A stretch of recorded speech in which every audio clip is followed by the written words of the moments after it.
oftentimes when you do have play-ins for Worlds for MSI, a lot of these players are not playing the same kind of meta stuff that you may see, in the LCK or the LPL or wherever. It really is just all about the regional meta. It really is all about their own unique style picks, and a lot of these guys are so damn successful with them. And speaking of those, Heimerdinger immediately banned away from Zeros. I believe the only time it has been let through thus far is to first pick it away from him, so no one really looking to put that into his hands. Callista will also be banned out, so DetonatioN FocusMe kind of keeping the same bans in mind as did the last time around. Yeah, definitely the case. And, champion like Heimer, I think it's the same logic as banning away the Stone and Tariff, right? How often are you actually playing against someone who is kind of a Heimer main or really has that much experience in that matchup? It's going to be very, very difficult, so they're more willing to just simply spend the ban to mitigate that risk and not have to deal with Seros' Heimerdinger. Azir will also be banned away, so a decent amount of attention over to G4. I wonder if the Kindred or the Kayle will be taken away. I feel like a lot of potential scaling picks for Evie, between the Kayle and the Vlad at least, still available, and Kayle will be taken off the board. It's interesting because he's really the only one that's kind of playing it feels like, but people are still worried about that pick, and DFM does play that late game style very, very well. Galio going to be the first lock in there as we get a thumbs up. Looking happy, looking excited. Vladimir still available as well. Evie has played a couple Vladimir games, a couple Kayle games. Been looking quite strong on both of those picks, and I think they both do suit him and his sort of style. And now we see the Kindred and the Tahm Kench coming in as well, so decent scaling, decent early game on both forms in the Kindred. I know this is a pick that you like immensely right now in the current meta.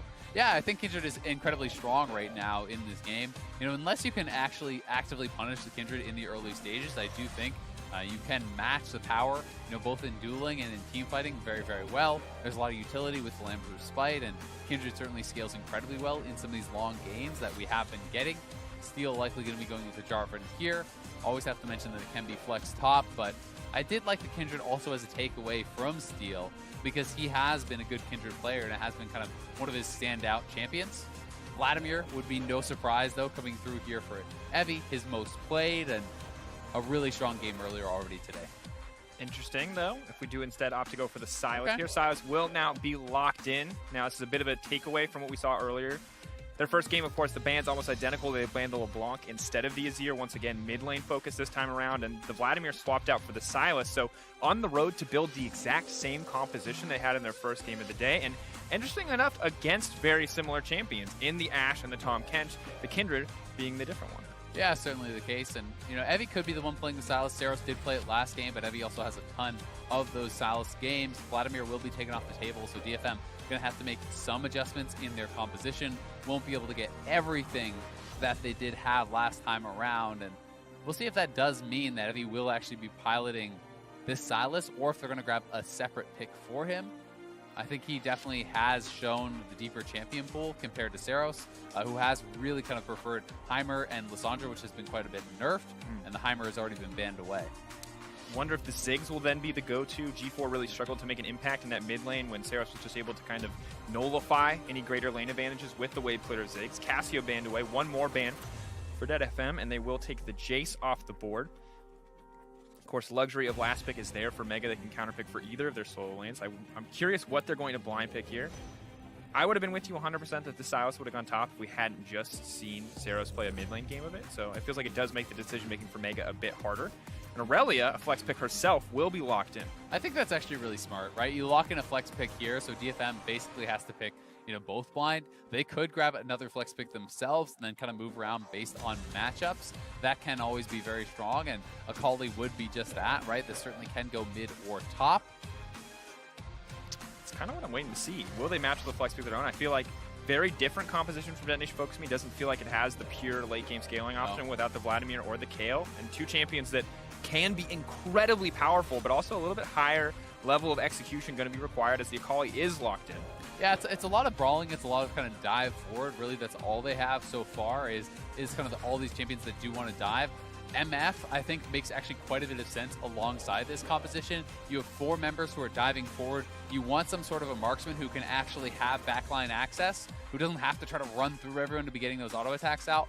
The MF ultimate works perfectly alongside that. If you have J4 and Galio locking someone down, Akali and Sylas diving forward, the MF ultimate coming out across the top, that can be very, very powerful. And Kennen going to be the last pick here as the answer. So we're now slated for two much more explosive comps, I feel like, Azael. And as we look through it, of course, DetonatioN very comfortable in the MF. We saw him play it in the final, likes the Blade of the Rune King, press the attack build. A lot of people do pick up in solo queue. And can be a massive threat on the champion. Not something that I always expect from MF, but even if I feel like he is not super far ahead, the value of the ult in this composition, as you mentioned, is just so huge, especially if you've got a Sylas who can steal a Kennen ult, an Ashe ultimate as well. Yeah, definitely some powerful ones there. I always think Kindred, you have to be very aware of that ultimate getting stolen too. That certainly can be a game changer. It is going to be heavy piloting the Akali as they do send that up, so it will be Akali into the Kennen. We'll see how they are able to do in this matchup. If Rocky falls behind, I think that is going to get really, really rough for him trying to match this Akali in those later stages. But at the same time, when you have so much dive, so many kind of assassins and champions that want to burst someone out right off the bat, well, hey, Tahm Kench and Kindred both seem like great answers to it. And these are two champions that we've seen DetonatioN FocusMe use themselves to come out on top in team fights, to burn so many enemy cooldowns, major cooldowns, with the Undying effect from the Kindred and the ability to devour an ally from the Tahm Kench. Gonna have to see how each of these teams feel entering the stage. Are we gonna see more aggressive early games from both sides to enable picks like the Sylas, the Akali, the Kennen, Aurelia, all champions who would love to snowball in this early game? Or is it coming to come down to a late game team fight? DetonatioN FocusMe versus Mega. Now coming in 2-1 versus 1-2.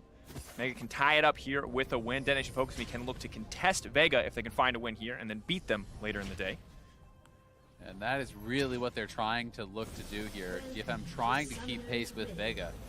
Again, only the top team from the group will make it out to that knockout stage where they will have a best of 5 against the Flash Wolves, which would be hard enough on its own. And if you do fall down there, you do get a second chance against the loser between Team Liquid and Fengvu Buffalo.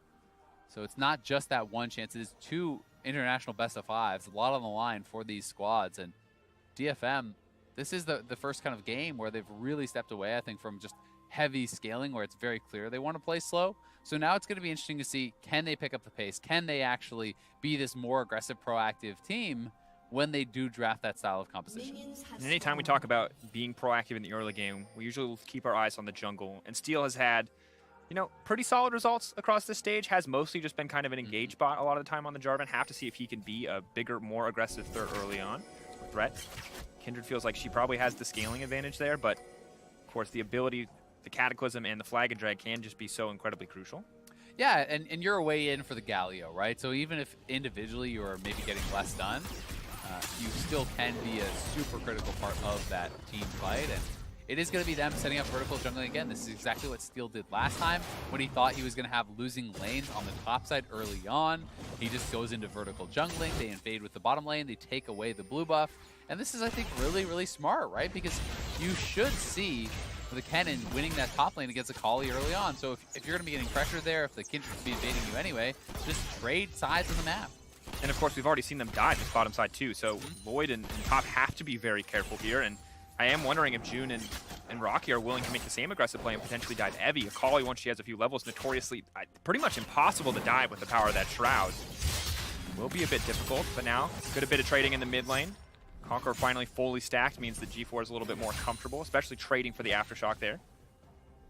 Yeah, we'll be in a pretty decent spot. It was a good early ward also on the bot side from Pop, I do believe, who dropped his trinket in the river. So he actually did spot out what was Steel looking for a potential level 2 gank. He actually went down that river brush before going back to doing the scuttle and taking away the wolves. So he's going to fully clear out June's jungle on this side of the map, but then retreat back to his own side.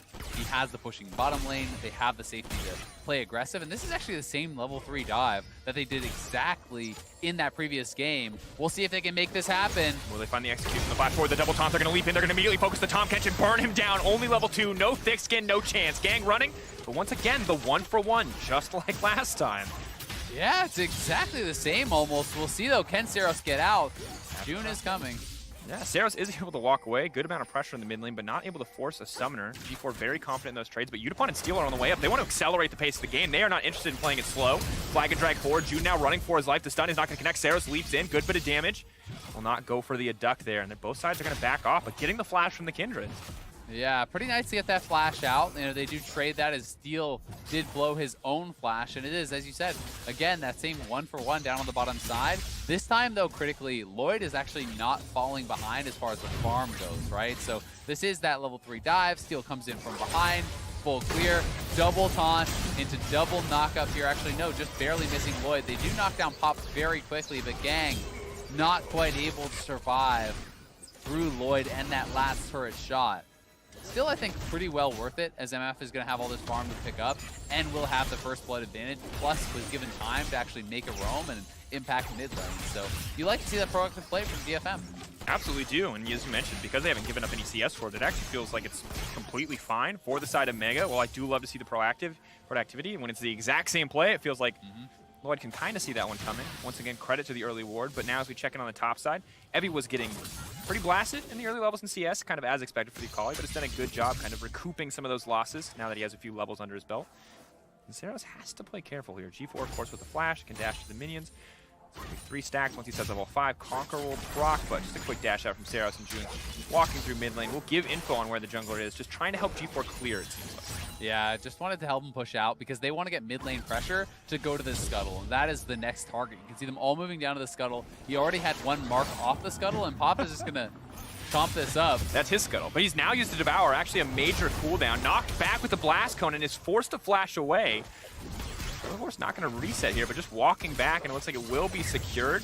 One man stun there, but haven't seen that much burn for a Scuttle Crab in a while. I mean, I think it makes a lot of sense, right? DFM has the priority on the bottom side, so they're going to roam up and contest this. Both Yutapon and Gang make the trip where Lloyd was still in lane, farming under his turret. So this is very well done from the Japanese squad, and they're able to take away that scuttle, get that additional gold onto Steel, and also critically deny another mark there from June. Steel also in position to potentially repeat this dive, especially now that June has been spotted on the top side of the map. Eevee's got to get out of there, but they could look for something. Shroud, but will just look like walk away. Is not forced to use the flash there. Devour now used on the Ashe. Lloyd taking a lot of damage in a bad trade. Jarvan free now to start up the Drake. Although it looks like he started it and then spotted the control ward. So a bit of an awkward situation. Will still be fine. Seros went out very well on the back end of a trade. Aftershock now proc. G4 has to give him a bit more respect. Good bit of damage though. Evie now in trouble. Rocky with the level 6 trying to find the all-in. Will not force anything outside of a flash to come in from the side of Evie. Seros now stepping forward though. Has the Aurelia ultimate. Is not going to connect. Huge stun comes in there. And June just going to try to trace down for the third hit. Not going to connect. Not quite able to get it, but DFM really picking up the pace here, and honestly both sides being a lot more proactive. Grabbing that early Ocean Drake though is massive for DFM. 6 minutes and 30 seconds into the game, you have the Ocean. It's often considered a free laning phase after that point, as it becomes so difficult for your opponent to actually poke you down, especially in a matchup like for Kennen. You know, Kennen really wants to be dominating this lane, harassing the Akali, putting it so the Akali doesn't even have the health or resources to actually look for an all-in. Ocean can really kind of put a wrench in the gears of that plan. You can see her now healing up. Of course, no back yet, so won't have any major items, but when you combine that with a Gunblade early on, Rocky is going to have a really hard time as Ale. And I think I kind of have to look elsewhere now. Without the support of a gank, does feel like Rocky's really going to struggle to have any kill pressure, just given the sheer amount of mobility on the side of the Akali. Definitely agree. That being said, though, Rocky is building towards the Proto Belt, so going for more of the team fight style anyway. So he certainly does still have the opportunity, even if he's being pressured in the 1v1. Just look for teleports. He's held on to that teleport, so he can look to try to move around the map and group and try to make things happen there. And does set up a nice little freeze that should deny at least one wave from Evie. G4, meanwhile, in the mid lane is playing very confidently, knows that he has the ult advantage, whereas Seros currently has nothing. Of course, hijack available, but G4 not an eligible target. So again, steps moving down. Steel level 6 as well. Could look for a big engage here, but stun just barely not going to connect. Of course, only half a second, but would have been more than enough time for the Jarvan to commit with the flag and drag.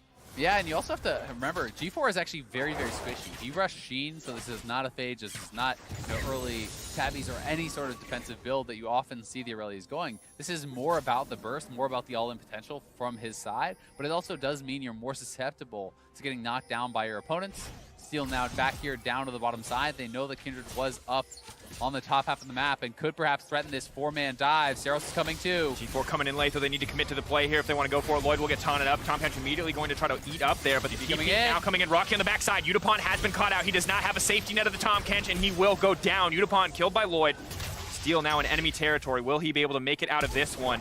Kindred looking in, fishing for that mark. She kills the Jarvan. It's going to be a big deal towards that scaling option. Steel, I don't feel like there's any way out here. TomCatch just waiting. One more. Going to eat him up. Most likely spit him right back in. Doesn't even need to. G4 going to grab it. Kindred gets the mark, and Mega walking away on top. Yeah, that dive was so easily turned around. They had a deep ward there for Rocky. Evie doesn't even join, but Udapon goes down. Steel commits the flash and still goes down, plus gives over that mark. So very well responded to here from Mega. Looking like they're playing a much more solid game here compared to last time around, really being able to answer the pressure the DFM is putting on. Yeah, using the TP, Rocky said, the team fighting build, finding the flank here, so clean to watch. Yeah, very, very nicely done. Gang goes in for the taunt. They're not able to get both members, though. They don't get Pop, so Pop easily devours Lloyd and keeps him very, very safe. When the cannon arrives, Udapon is pretty much doomed, and I think Steel at this point, if there's any hope, it's maybe flashing to the left, but I think you probably should just accept your death and hold on to that summoner. Does want to try to go for that outplay and try to escape, but not only are they able to get the kill, they donated to the soul lane. G4 going to be able to be happy to grab that. Yeah, you talked about the lack of tankiness there, but now just gets to go back and buy a Fade, put a bit more health, balance out a little bit of the tankiness that Sios will get through the shielding on the Ipscon Abduct as well as the Aftershock. And Trinity Force Aurelia, very terrifying. Steel is going to dash forward, immediately going to throw out the Cataclysm, but June is on the way in. Evie coming forward, but there's 3 members here. They need to make their way out. Steel has burned everything as far as mobility goes. Evie, of course, has the freedom just to dash to safety. We'll use the second half of the ultimate just to make it out. And it's a difficult call there right now. Mega absolutely just reading the play over and over again. Yeah, certainly the case. And Rocky was barely didn't have his ultimate. Like, it was really, really close. If he had his ult, they could have potentially actually just turned that around and maybe even gotten some kills themselves. But at the very least, able to easily walk away. Rocky is up pretty significantly in farm. He's the one that TP'd away from the lane and actually made that play also. So credit to him. Having a very, very good game. Also having gone Klepto means he's going to be even more ahead in gold. The Ashe sitting very comfortably too. The plate's kind of balancing us out, but a 300 gold lead for her as well. Udapon wants to see what he can get done with that ult in the mid game, but I mean, Evie, who was able to grab 2-plate stop, is still at a significant advantage. The power of the Klepto. And it feels like Rocky right now is just the higher impact top laner in this game. We're going to have to wait and see what Evie can do once he gets a Gunblade under his belt, if he can provide that solo kill threat. Yeah, and I think certainly he'll be able to have his opportunities, and if he can start getting those kills in the side lane, it becomes much more difficult. You know, anytime Rocky is actually pulled away, the Akali can start to pressure turrets, the Akali can start to get more done there. And that likely is going to be the option for DFM. I do think they are a team more to commit to just kind of sitting in those side lanes and trying to get their advantages there. And Udapon building towards that Blade of the Rune King here. But it does look like he's kind of taking a bit of a pit stop, perhaps going for some early lethality, because he does have double longswords on top of that Buildwater Cutlass and the Dagger. So perhaps just deciding he wants to go back into a Ghost Blade before actually completing the Blade of the Rune King. Sustain, of course, going to keep him in lane. Maybe just wants more burst on the ultimate. Yeah. I mean, it is a squishy team, so I think it's defensible to just rush, you know, Ghost Blade, but at that point, you probably shouldn't have even bothered starting to build towards the Blade of the Rune King and maybe just pick up that later, because, you know, the full item completion is always worth a lot more than the parts. Heavy forcing the ultimate out from Kennen. It's going to be massive if he can extend this play, try to get the kill. Good bit of damage laid down. Has to be careful here, though, trying to dash any further under the tower. Of course, doesn't have an extra stack of the ultimate to clean that one up, but great trade. Honestly, trading a Kali ult for Kennen ult at this stage of the game is very favorable, I feel like, for the side of Detonation FocusMe. Yeah, I completely agree. And that is because, you know, if the Kennen groups and has that ultimate, it's a massive threat. And if he TP's in without ultimate, it really doesn't do anything. So, you know, it's so much about that. Akali wants to stay in the side lane, and that much pressure before even having the Gunblade certainly does bode well. Infernal is up, though, and DFM may want to try to force this. We'll see if they're going to be able to. Steel just sadly missing the flag and drag there. But now they're immediately going to try to kick the fight off. Cataclysm coming in, but Kindred could also try to move in to buy a bit more time for the allies. TomCatch caught out. Instantly the ult comes out as well, but on the backside, Kindred ult has been used. June's still alive. Needs to be careful. Dashing over the wall, running for his life, but Evie is here for cleanup duty. Now dashing forward. Will he take out Pop as well? One more passive proc might be enough. Only one kill taken down in the end, but it does give Jarvan access to the dragon. TomCatch ult now channeling to try to take him to safety. Team is going to retreat. G4 there to ward off any further aggression. Yeah, but at the very least, they're going to have the Infernal, and that is the big deal there. They do get one kill. They are losing turret plates up on the top side, but it's actually Seros TPing in to the top lane to try to get a flank, to try to potentially threaten Rocky, because Rocky didn't have his own teleport, so he could not answer, and Seros now looking, likely can't find it. Protobelt is going to fish, but will not find it, as you mentioned. A few more tower plates. Kennen can extend his individual lead, but Infernal now picked up. Of course, if Detonation wins, and it's Mega and INTZ already eliminated just 3 games into the day. Mega wins. 4-way tiebreaker. Still possible. Technically. Yeah, definitely could be looking for that. Either way, here is the engage coming in from Steel, locking them up. You can see Udapon holding on to the ultimate until Lloyd has been spat out there by Pop, and then June spotted by the Aurelia ult over the wall. There was a ward already sitting there too. Evie able to hop over and clean that one up. Does grab a kill, but it is still Mega in the gold advantage. A lot of that certainly going to be in the hands of Rocky, who did stay top lane, didn't have his teleport up, grabbed some turret plates, is up on farm, and they're going to be feeling pretty good about their situation. But Infernal is worth more and more the later the game goes. So DFM, I still think it was a pretty worthy trade. And of course, as the Kennen hits level 11, we do still have to keep our eyes on Rocky to see what he can do with that lead, if he can turn that into something greater than just a 1v1. Zero's still playing aggressive onto Lloyd, trying to make use of that Aftershock. Lloyd potentially in trouble, but Pop just playing safe. Oh. Zero's flashing out safety. Steel going to try to get in. Ooh, Abscond coming up just enough time. That last auto most likely would have taken him down. Yeah, that was really close. And Seros actually, the panic flashes in a line, still gets hit by that Ash arrow, so almost does go down, but it ends up being a trade of summoners. Seros is flashed down for Lloyd's. Seems like a pretty reasonable trade, all things considered. Thankfully for Seros, Steel was there to back him up, but it is Mega now starting up the Rift Herald. Yeah, Lloyd healthy enough, uses the TP back to the top side and is able to keep the pressure there. Steel now going to threaten, but it's 4 members strong here, and She shouldn't even try. I mean, there's such a low chance that you smite that away, and you'd be giving up your life. Oh, a lot higher chance now. Oh, no. You hate to see that. Yeah. That's embarrassing. Oh, well, June may be able to turn it around here, although now the Jarvan's going in. Will not likely win out on the 1v1, but that is a massive bullet time. Rocky trying to turn it back with the also zone. Level 11 coming in for the Kennen. They want to lock him up. Rocky flashing over the wall. G4 look for the 1v1 off the side, but Evie comes out on top. Healing just barely enough off that Triumph to survive in the end. So incredibly close. This is a resilient Rift Herald. It's reset again. It's back to full health. No one could take it down, and Rocky sent packing there, does have to go back to base. Both his summoners are used. DFM will actually get the Rift Herald in the extended play. Mega going to be kicking themselves for leashing that earlier. It should have just been theirs and they could have just walked out, but too much juggling of the aggro. It does reset, and as a result, they're going to lose not only the fight, but the objective. And remember, first tower is still available, so DFM could use the Rift Herald there to grab that advantage. That 1k deficit could just turn into an even game. We already talked about the Drakes earlier on. Kennen, of course, having another, in theory, solid ult, but ultimately not able to amount to much, and kind of turns against him in this play. Yeah, here this is one more time. Steel and June fighting off over on the side. The bullet time comes through. Rocky did not have his flash for this, so it took him some time to actually close the gap onto Udapon, and then Udapon says, oh, I can actually, flash over you after you, and Rocky is forced to run out. Not sure if he would have had enough damage to actually kill him if he instantly had the flash straight onto Udapon or not, but either way, didn't actually use it immediately and then does kind of get punished. Yeah, give him the benefit of the doubt that wasn't available initially to start the fight, I guess, but yeah, it's difficult situation. Of course, once the MF has already unleashed that bullet time, once you've already forced so many members away, it feels like the Kennen ult is too little too late in that circumstance. And Evie, of course, was only level 10 in the play, but has now hit level 11, is close to that first item. Gunblade, a pretty expensive early purchase. Yeah, taking him quite a bit of time to get it. His farm is actually quite low. He's spent a fair bit of time roaming around. He is down, about 40 CS to Rocky. So Rocky certainly, has one out on the lane phase. The pick worked in that regard. Both their solo laners are actually pretty significantly ahead as far as the farm does go. But the gold lead not too big on the side of Mega. It is 2K. First turret, though, has been taken by Mega as well. And DFM, it's one auto on that mid turret. Will most likely take it down. Of course, reminder that Rift Herald is still available. You can check on Steel's Trinket and see it there.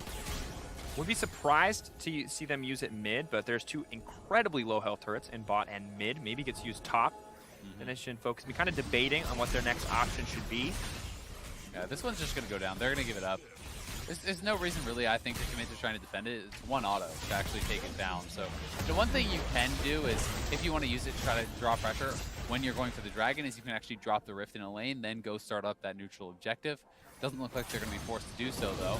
We'll be able to take down this Ocean, and after the Ocean, you should be able to go bot, pick up that last turret, then maybe rotate top and actually drop the Rift Herald there, as you were suggesting. Try to threaten that final outer tower and get a lot of gold over on your squad. And DetonatioN FocusMe just feels like in the driver's seat of this game right now, taking advantage of the fact that they know that Kennen does not have a TP, does not have a flash, and while he is terrifying if you can find the setup, pretty much impossible with all the vision that DetonatioN FocusMe currently have for him to find any sort of flank without those two abilities. Yeah, definitely very difficult, for Kennen to actually get all the way in, and especially, if the Galio is in between you, you basically need the flash to have really any hope of getting back on those carries, because he can certainly, impede your progress pretty easily if you are just trying to straight up run through. Now we see the setup here. G4 walking out of the bush. Seros just going to dash away, not interested in going for any further trading there. And it feels like he is in a comfortable spot. Can wait for his team to reset now. Akali with the Gunblade has, of course, the stopwatch as well. So sets it up for a little bit more 1v1 threat, a nice bit of sustain. And this is where we could start to see the matchup shift a little bit. That 5-point strike just giving so much healing if she is able to have access to the creep wave. Yeah, it definitely can be very, very powerful. But Rocky also building more for that 1v1. Does go for the Banshees instead of something more along the lines of the Zonias, which would be more useful in the straight-up 5v5 team fight. So trying to make sure that Evie isn't able to just get those solo kills, to be able to start running those side lanes, because he knows that would be really, really difficult to come back from if they lose control there. And Rift Herald will be dropped, but very, very far away from anything, so there's going to be tons of time for Mega to actually respond. We'll see if it's even able to get a charge off. Evie stepping forward, Rocky immediately forced to use his ult, one stack, and Evie going to now use the Shroud to just make it away. I think intentionally going in, trying to force the ultimate by just threatening there.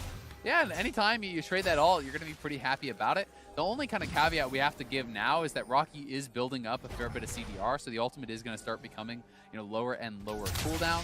Multiple members here from Mega are up to respond to this Rift Herald, but Stolen Aurelia ult now used. They're just trying to pressure off here. Udapon, of course, with his ultimate available, could threaten steal. Now stepping forward. Keep your eye on the bullet time. Where's it going to go? Galio leaps in, but no one is there. Tom Kench now coming in. DetonatioN FocusMe just going to back away. Tower was set in their sights. See if the Herald can be stopped before it gets the charge off here, and it looks like it will. Hit in the eye, of course, doing so much damage. Yeah, kind of disappointed that Mega even gave up that first turret, though, honestly. That was a Rift Herald that was dropped over by the Grump, right? There's tons of time to actually walk up there and try to prevent that from happening. They did have June and G4 up there, but they elected to keep Lloyd mid lane. So Lloyd pushes out the wave, gets a little bit of damage down on the turret, but really, I don't think a very worthwhile trade. They could have simply used the Abyssal Voyage earlier, bring Pop and Lloyd up, deny the charge even going down, and stop some of that gold from going over to DFM. Good news for Mega is at least that Rocky now has the flash and the TP up and available, so maybe we can see them make that big play. Yeah. You mentioned the CDR kind of constantly making sure that his ultimate is more regularly available, along with the level 2 in the ultimate, since he is level 13.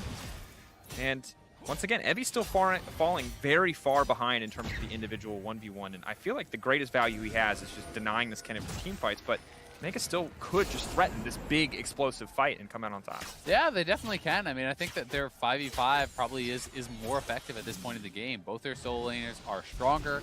They have, Kindred and Tom Kench to deny a lot of the assassination ability from both the Sylas as well as the J4 Akali. So, a lot of the dive potential becomes pretty risky. If you can't actually, kill off the Kindred instantly before that Lambster spike comes down, the fight gets much more difficult with double marksman kind of reining in that consistent DPS.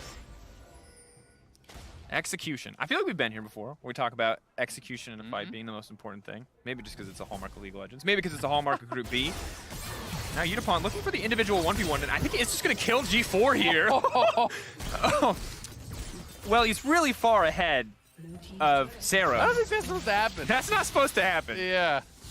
When the MF is running down your Aurelia, I think that's when you start hitting them with question marks. Yeah, I feel like, do we have a question mark ping on the draw thing? No question mark. No question mark pings. but you can imagine one. You can hear it. Bring. You can all hear it. You've me. all either question mark pinged or been question mark pinged at some time in your league career. Of course. And that is brutal. Yeah, and honestly, really well done by Udapon, right? Yeah. To be able to actually recognize that he can take this play. He finds G4, gets the first autos out, so he does have first shot, and that is really what allows him to kind of go for this. But the stun came out so late there from G4. I think he kind of hesitated because he wasn't sure who else was there with the MF. Yeah. Right? If you realize that that is just MF, as soon as she shoots you, you alter, you Q to her, you throw down your stun. If you hit her, like, she just dies right away. But you know, Udapon was able to get multiple shots off before G4 actually committed to the fight, and the stun came out only as G4 died. And you have to wonder, right? Because, I mean, between Youmu's, between Blade of the Ruined King active and Red Buff, once you back away as Aurelia, without teammates to support you, you're dead. Even if there are people there on the enemy team, you will die to just the MF. So it feels like in that choice, in that split-second moment, the G4's decision-making kind of failed him. He had to go in. Yeah, and I think that would have been the choice. And had he immediately gone in, I think he probably just straight up wins that. You know, Udapon might end up looking pretty silly, or at the very least having to flash out. Either way, Udapon does grab the kill, and working towards a Dust Blade now, this MF is looking pretty damn strong. You know, closing in on those 3 items, albeit it is fairly cheap items, as those, you know, the Ghost Blade is certainly not an IE or anything like that. But Lloyd now getting pushed in. We'll have to be careful here. And the rest of Mega trying to get vision down on the Baron. They will do so successfully, but now that's the key to get the fight kicked off. Ash Arrow misses. That could be big trouble now for the rest of the team, but it was the fake Ash Arrow. Lloyd's is still up and available. Gang now gonna flash forward. That's the double taunt. Udapon over the wall. Stun goes in on the Akali. Kennen, where is he gonna go? They need a big ultimate here. He hits onto Evie. He hits on multiple members, but it's Seros. Udapon is raking havoc in the back lines. Both teams just deleting each other off the face of the map. But right now, DetonatioN FocusMe coming on top. Evie still alive. Flashes out to safety. Seros suppressed. Sucked up and now killed here by the Tahm Kench. Pop has to run for his life though. Steal on the way in. Udapon is dead. Major damage sources are gone. If they extend this fight, it's going to take a while, and both sides are just going to back away. Yeah, at least for Mega, they are able to kill off Seros. Seros probably could have just backed out, though, and kept it a 3-for-1. Instead, he does go down, so fairly even trade across the board. Both top laners committing their TPs, coming in, and you know, when Udapon goes down, they don't have a lot of DPS left, and you can start to see how Mega perhaps can survive through the initial moments of those fights and start to turn it around. So once again, Top does have a good devour onto June. Eats him up. He does flash out, saving his Kindred. And as they commit, the wards are dropped for the Kennen TP. Ash Arrow comes across, connecting on Akali. Udapon flashes over, looks to finish off June, is able to do so, but then G4 onto him, taking him out. And on the bottom side, the Soul Laners are losing. And at this point, Seros could just run. But Seros decides he's going to flash back in. Very ambitious, thinking you could take down Rocky, who is still quite healthy and has that Banshee's Veil for some additional magic resist, so does donate a kill over at the end, but still, DFM come up on top, 1 kill. Good situation for them to be in, and it feels like very execution-heavy team fight. Basically 2 entirely split fights. You have to wonder if it was a full-on 5v5, if it was Udapon's bullet time with a Kennen ultimate, it would have reigned supreme. Rocky, of course, getting closer to getting the Zhonyas as well, does have the luxury of the stopwatch, didn't actually need to use it in that fight. Yeah, and I do think that, you know, in general, DFM probably want more of those kind of messy team fights. You know, if you can have the Akali and the Sylas, you know, spread out, you know, hitting multiple people. Because if everyone is grouped up diving on the same target for DFM, then you essentially have to fight through this Kennen, who's going to be ulting everyone, and you have double marksman kind of sitting in the back shooting. That can be very, very difficult. They want to either be straight onto the back line, bursting someone out, or splitting it up. Before, though, getting the fight kicked off here. It's just going to keep dashing in, but is now locked in the middle of the team. Finds the reset on the stun. Immediately leaps onto Udapon, but just gets deleted. Arrow comes in as well. It is going to be the 1-for-1, but it's Seros in the backline. He's stolen the assault, but another kill going to drop is the Kindred.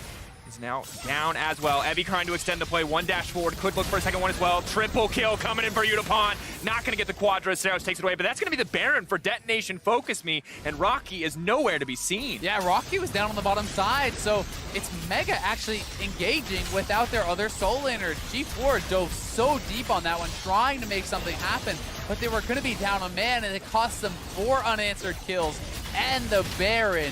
DFM getting everything out of that, and now in full control of this game. And remember that if Mega lose here, that they are out of contention. They will get to play the rest of their games today, but they will see no more time on the MSI stage. For DetonatioN FocusMe, they're fighting for a tiebreaker.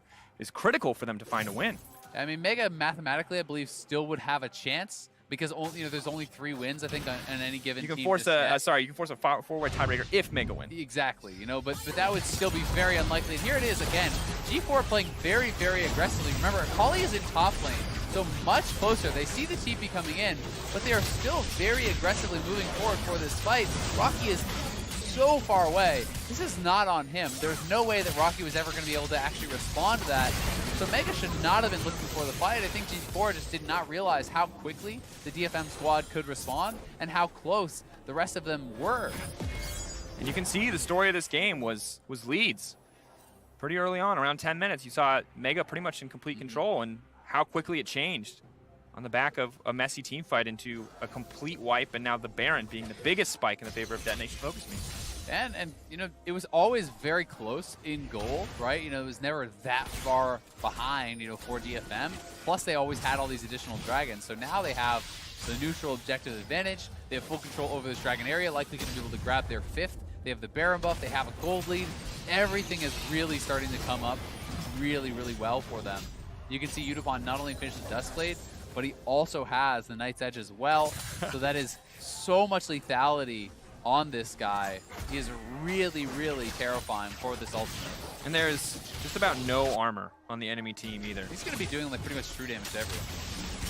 Ash Arrow stolen away now. Saros can just use that to threaten the engage. Pop has to be very careful. This next Devour could be game deciding if he fails or hits the wrong target. DetonatioN FocusMe continuing to push forward. Want to use this empowered cannon creep.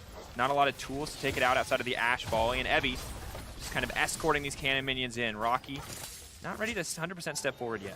Yeah, one thing to say is DFM don't have the best siege, right? They kind of have to pressure multiple lanes because it is a little bit difficult for the MF to just start up, walk and start hitting the turret. There's no protection for her, right? Yeah. It doesn't have the palm catch behind, and they're going for an engage actually on the Speaking top of the side. palm catch behind, they have managed to lock the support. Yutapon just waiting, looking for an opportunity to hit the ult. One has connected now. That Silas ult is so massive. The arrow taking out half of Ash's health. She's healing up quickly though with the Blade of the Rune King, but big engage as we do see Akali break the bottom side tower as Kennen is forced to walk up just in case the fight does continue. Yeah, you can see the AP ratio on that Silas stolen Ash ultimate. That was so much damage. Yeah. Legit half of Lloyd's health just went away, and now DFM into the base here, working on 2 inhibitor towers at once, but G4 is fishing. Have to be careful though. Stepping too far into Yutapon's ultimate could very well be the end of the game. Only a level 15 MF, not the level 3 on the bullet time, but just now getting level 16 as I bring it up is going to be massive. And Evie just taking the attention of a lot of different members. The creeps alone forcing some response here. Rocky putting the Banshee's Veil to good use to play a little bit more aggressively here. Aurelia ult has now been stolen. See how strong this one is going to be on the back of that Ash Arrow. Decent amount of damage to get the fight kicked off. Pop now trying to save G4, but that's going to put Ash in a difficult scenario. If Saris wants to step forward, the flash to the backline. Rocky wants to delete Yutapon. Yutapon taken out. This fight could just turn in the favor of Mega. Evie now trying to turn it back. Saros in the midst of everyone. Evie needs to find a big execution here. He finds one, tries to find June as well. Steel coming in. Evie is popping off in the fight. Members kept alive by the Kindred ultimate, trying to buy a little more time for a spite is not enough. Double kill for Evie. They're turning the fight in their favor. Rocky zoned out. Evie's going to try to get one more. Steel going to take it in the end. DetonatioN FocusMe now poised to end.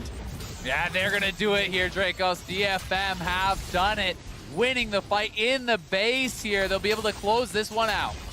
Moving in for a bit more. Rocky, no ultimate available, just threatening, just posturing.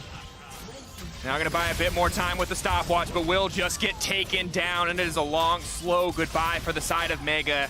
Have to be hurting on the back of that game. Once again, DetonatioN FocusMe, when it counts, puts their money where their mouths are and are able to move up to 3-1 in the group. Really well played game again here from DFM. Keeping pace alongside Vega, trying to stay at the top of that group. And they're able to showcase a very different style in this one as well. It's not all wait for late, all just kind of sitting back and trying to have these scaling team fight picks. They had to be playing more aggressively. They had to be executing, I think, on a very high level, and they were able to do so this game against Mega. Huge, huge win for DetonatioN FocusMe. Once again, putting themselves up in contention with Vega, depending on the results of their match later today. But for Mega and INTZ, they are both now locked out. In order for us to force a 4-way tiebreaker, they'd have to have 1-1 head-to-heads across the board. And now that there's a 2-0 in favor of DetonatioN FocusMe, they are just no longer eligible. So just condolences to Mega. Very difficult set of games. Tried to play the long, slow scaling game, and were not able to do so, partially because of Udapon, your player of the game, this man, 1v1ing G4. I feel like a game-defining moment, but just pretty consistent across the board. Yeah, I think Udapon played a great game on the MF. It is a bit of a unique pick. Certainly something very popular in solo queue these days, but haven't seen it a lot in competitive. And he was very effective. I think he had a lot of patience holding onto those MF ultimates, waiting for the correct times, finding the right moments to actually look for those, and had a lot of team fight effectiveness. Certainly was a critical factor in this game for DFM, but this is really the fight where you're going to be watching back and you're going to be so sad that you took this fight as Mega, because you're looking at your Fed Cannon, no TP, he's in the bottom lane, they force a fight, they get absolutely destroyed, lose the Baron, lose the game, all off one really bad decision.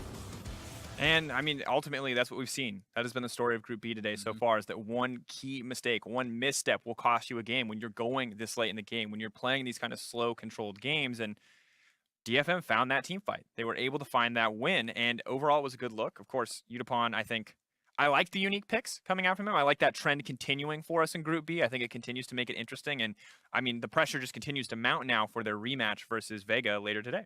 Yeah, really, that seems like all sites are kind of set on that one. We'll see if there's any potential upsets coming through. If INTZ could actually take down Vega, then that could be a really big deciding factor in this group. And we saw in Group A, certainly the favorites did win through the first time through. Fenerbahce, as well as PVB, did look really strong against Istris and Bombers, but then did drop games in the second round robin. So there is certainly potential for upset. But, it has been looking like DFM as well as Vega are the two standouts. Absolutely the case. Well, it's time for a quick break, but after that, Vega Squadron aims to maintain their lead in this groups versus INTZ in Game 4. Don't go anywhere. We'll be right back.